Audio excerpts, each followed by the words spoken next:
Здравствуйте! Сегодня представляю вашему вниманию урок по естествознанию во 2 классе по теме «Куда делся лучик света?». Тема урока «Куда делся лучик света?». Ты узнаешь, куда исчезает лучик света при встрече с другими предметами. Ты будешь учиться представлять информацию, которую получил в ходе исследования. Разгадав загадку, ты получишь предмет, которым мы будем пользоваться на уроке.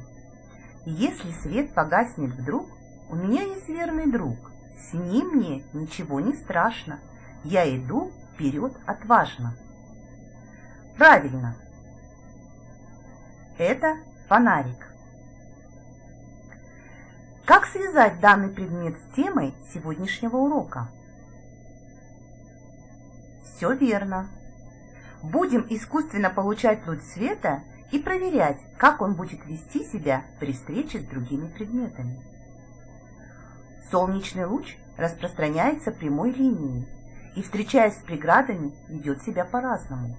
Он может проходить через некоторые предметы насквозь. Подумай, как называются такие предметы? Правильно, такие предметы называются прозрачными. А как называются предметы, которые не пропускают свет? Все верно, они называются непрозрачными. Запомни, металл, дерево и камень поглощают большую часть света и не дают ему проходить сквозь себя. Они непрозрачные. Ответь на вопросы. Как называются предметы, через которые проходит немного света?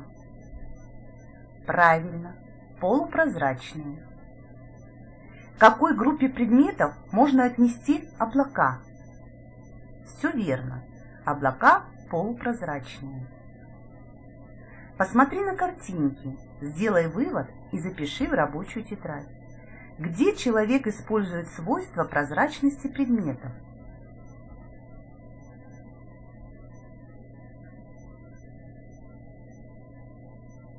Молодцы! Вы справились с этой задачей. Это интересно. Почему нам не нужно смотреть на солнце? Мы не должны смотреть на солнце, потому что луна будет завидовать. Конечно нет. А может потому, что оно может потухнуть? Нет. Солнце не только выделяет огромное количество света, но также излучает ультрафиолетовое излучение. Это излучение может нанести вред нашим глазам и даже сделать нас слепыми. Не веришь? Давай я объясню. Когда мы смотрим на солнце в течение длительного времени, излучаемые солнцем ультрафиолетовые лучи сжигают внешний слой наших глаз. Этот слой называется роговица, вызывая сильную боль и воспаление. Такое состояние называется фотокератит. В дополнение к этому излучение также повреждает белки, присутствующие в линзе глаза, что вызывает катаракту, болезнь, при которой зрение ухудшается и все, что мы видим, становится размытым. Но еще ультрафиолетовое излучение даже повреждает светочувствительные клетки сетчатки, которые помогают нам видеть. Это состояние называется солнечной ретинопатией. Солнечная ретинопатия может привести к временной или даже постоянной слепоте. Чтобы твое зрение оставалось всегда хорошим, не стоит смотреть на солнце, даже в солнцезащитных очках.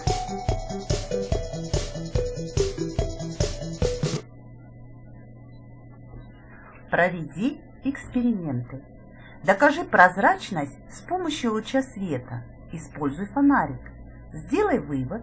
Зарисуй результаты эксперимента. Выполни работу в научном дневничке. Первый эксперимент.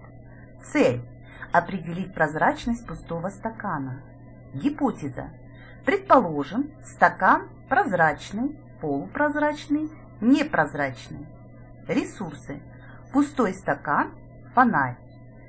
Вы должны провести опыт и сделать вывод. Стакан прозрачный, полупрозрачный или непрозрачный, потому что затем написать: моя гипотеза подтвердилась или не подтвердилась. Второй эксперимент. Цель: определить прозрачность стакана с чистой водой. Гипотеза. Допустим, чистая вода прозрачная, полупрозрачная или непрозрачная. Вы должны записать ресурсы, которые будете использовать, и сделать вывод. Чистая вода в стакане прозрачная, полупрозрачная или непрозрачная, так как. И записать, подтвердилась ли ваша гипотеза. Третий эксперимент. Цель: определить прозрачность стакана с окрашенной в черный цвет водой. Вы должны самостоятельно выдвинуть гипотезу, записать ресурсы, сделать вывод и указать, подтвердилась ли ваша гипотеза. Подведем итоги сегодняшнего урока с помощью теста. Прослушайте высказывания. Если вы с ними согласны, предложенную таблицу ставьте плюс. Если не согласны, ставьте минус. Первое. Стекло, даже цветное, это прозрачный предмет, и луч света проходит сквозь него.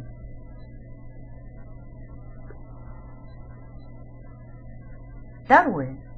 Луч распространяется прямой линией и, встречаясь с преградами, ведет себя всегда одинаково. Ставим плюс или минус. Третье. Предметы, которые не пропускают свет, называются полупрозрачными. Если вы согласны, вы должны поставить в третьей графе плюс. Если не согласны, ставим минус. Четвертое. Металл, дерево и камень – это непрозрачные предметы. Не забывайте ставить четвертую графу плюс или минус. Через полупрозрачные предметы луч света проходит частично. Если вы согласны, то в пятую графу ставим плюс. Если не согласны, ставим минус. Шестой вопрос. Вода прозрачная, поэтому пропускает свет. Если вы согласны, в шестую графу ставим плюс.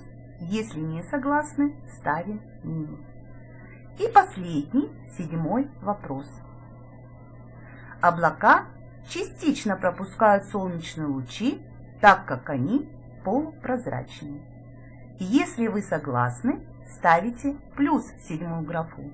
Если не согласны, ставите минус. А теперь, ребята, самопроверка. Давайте проверим, на все ли вопросы вы ответили верно. Сравните свои ответы с образцом. В первой графе должен стоять плюс, во второй графе минус, в третьей графе стоит минус, в четвертой графе стоит плюс, в пятой графе стоит плюс, в шестой графе стоит плюс, в седьмой графе стоит плюс. Если все правильно выполнено, то вы молодцы. Еще раз посмотрите внимательно на таблицу.